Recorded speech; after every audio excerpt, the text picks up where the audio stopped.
যেই ছেলেটা বাড়ি থাকতে ঠিকমতো খাওয়া দাওয়া করি নাই, সেই ছেলেটা আজকে প্রবাসে এসে দেখেন রান্না করে খাচ্ছে। এরা জীবনের পরিহাস।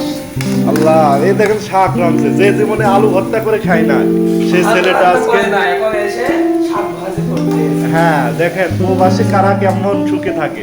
যে ছেলেটা বাড়ি ঠিক মতো মায়ের হাতে রান্না খেতে পারে না, সে আজকে নিজে রান্না খেয়ে খাচ্ছে, কারণ রান্না শিখে রাখছে। আজকে রান্না করে একটু পরে সে কাজে চলে যাবে। আর সেই ছেলেটা বাড়ি থাকতে একটা কাজ করে নাই ঠিক মতো, আর সেই ছেলেটা এখন রান্না করে নিজের খাবার নিজেই রান্না করে নিয়ে যাবে কাজে। হ্যাঁ, এটাই বিদেশ। বিদেশে কারোর মামা খালু চলে না, বিদেশে নিজের রান্না নিজে রান্না করে খেতে হয়। সেই ছেলেটার জীবন কাহিনী নিয়ে আজকে আমরা চলে এসেছি একটি ব্লগ ভিডিও নিয়ে। তো গাইস,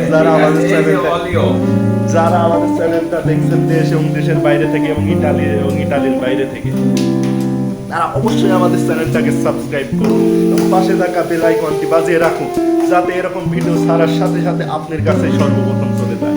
এই যে সেই জ্বলন্ত প্রমাণ আমাদের হৃদয় ভাই। দেখুন, এই যে 4-5টা ফ্রিজ, এই রান্নাঘর, এত বড় রান্নাঘরে সে কিন্তু একলাই আমাদের জন্য রান্না করছে। এবং এই যে ওয়াশিং মেশিন, সে আমাদের জন্য জামাও কাচতে দিয়েছে। আজকে রান্নার পালা কিন্তু তার। সে কিন্তু ইটালিয়ান ভাষা সম্পূর্ণই জানে, কিন্তু সে ওকে ওকে পাস্তা পাস্তা পাস্তা যাই হোক, আমি ভুলভাল দিয়ে বুঝা দিলাম বাংলা ইংলিশ দিয়ে। তো ছেলেটা এখন কি রান্না করছে, চলুন আমরা দেখি কি কি দিয়ে রান্না করছে, তার মুখ থেকেই শুনবো। আমরা দেখতে পাচ্ছি এটা শাক। এটা কিসের শাক? ইটালিতে আবার শাক কোথা থেকে এলো? কিন্তু আপনারা বিশ্বাস করবেন না, এটা ইটালি নাকি বাংলাদেশের রান্নাঘর। তাই জন্য আপনাদের জন্য বাইরের দৃশ্যটা একটু দেখা নেওয়া খুবই প্রয়োজন। এই যে দেখতেই পাচ্ছেন, আমরা ইটালির 4তলাতে আসি, অনেক সূর্যের আলো এই যে নিচে দেখতেই পাচ্ছেন। তো এই জন্য আপনাদের প্রমাণটা দিয়ে নিলাম। আবার আমি ভিডিওটা ওপেন করলাম, তো দেখুন। হ্যাঁ হৃদয় ভাই, আপনি কি নিয়ে রান্না করছেন, কি কি দিয়ে, এবং আপনি রান্না কিভাবে শিখলেন? আপনি আস্তে আস্তে বাস্তা বাস্তা আপনি কিভাবে রান্না শিখলেন? আপনি বাড়ি থেকে একটি বলে তরকারিও রাঁধতে জানতেন না, আপনি ভাত রাইস কুকারে বসায় দিতে পারতেন না, আপনার মা খাওয়িয়ে দিত সেটাও আপনি খেতেন না। আপনি রান্না কিভাবে শিখলেন আমাদের একটু বলেন। প্রিয় দর্শক, আপনারা যারা দেশ এবং দেশের বাইরে থেকে দেখছেন ভিডিওটা, অবশ্যই বেশি বেশি শেয়ার করে দেন এবং হৃদয়ের বাড়িও পৌঁছে দেন, যাতে তার মা বাপ দেখে অনেক খুশি হয় যে আমার ছেলে আজ বিদেশে রান্না বাড়া করছে। তো হৃদয় ভাই বলেন, এটা কিসের শাক? এটা আমাদের দেশে মিষ্টি কুমড়ো পাতা এবং এর সাথে পুঁইয়ের শাক আছে, পুঁই শাক যাকে বলে, এটা দুইটা মিশ্রণ। সেটা আমি গরম পানিতে ভিজিয়ে রেখে সিদ্ধ করার পরে পেঁয়াজ কুচি কুচি করে কেটে, রসুন কুচি কুচি করে কেটে, মরিচ দিয়ে সুন্দর করে শাকটা তেলের উপর দিয়ে ভেজে নিচ্ছি। সাথে কিছু মরিচের গুঁড়া দিয়েছি এবং কিছু লবণ দিয়ে তেলের উপর দিয়ে আমি শাকটা প্রস্তুত করছি। আমরা সবাই মিলে এখন একসাথে খাবো।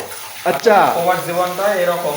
আচ্ছা, আমরা শুনেছি আপনি নাকি বাড়ি থাকতে আজ পর্যন্ত একটা ভাত পর্যন্ত রাইস কুকারে বসা দেননি। আপনি এই রান্না কিভাবে শিখলেন? আমি রান্নাটা আসলে শিখেছি কিভাবে সেটা আমি নিজেও জানি না।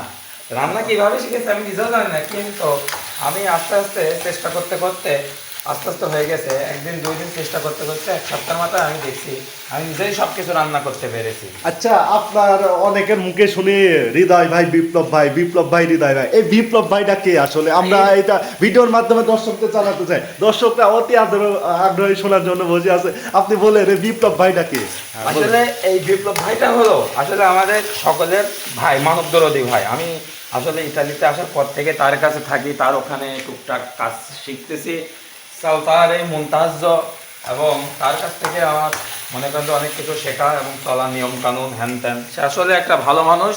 আব্দুল্লাহ ভাইও ওখানে কাজ করতো, ভাই নাস্তা করে নেন। আচ্ছা, যাই হোক, হৃদয় ভাই আমাদের বোঝা যাচ্ছে আপনারা বাইরের দেশে এসে একটি ভাই পাঠাবেন বা যে কোনো একটি ভালো মানুষের সাথে বন্ধুত্ব করবেন, যে আপনাকে পুরো পথটি আপনাকে চলতে সাহায্য করে। কারণ ইউরোপে কিন্তু কেউ আপনাকে সাহায্য করবে না।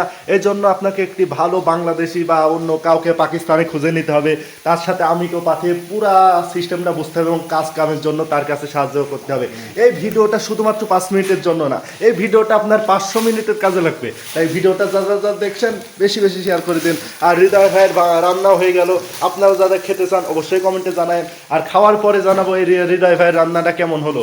এই যে হৃদয় ভাই তো হৃদয় ভাই সবাইকে সালাম দেন, আজকের ভিডিওটা আসসালামু আলাইকুম, আল্লাহ হাফেজ, সবাই ভালো থাকবেন। আল্লাহ হাফেজ। তো নেক্সট ভিডিওতে দেখা হবে। তো খোদা হাফেজ, আল্লাহ হাফেজ, টাটা, বাই বাই।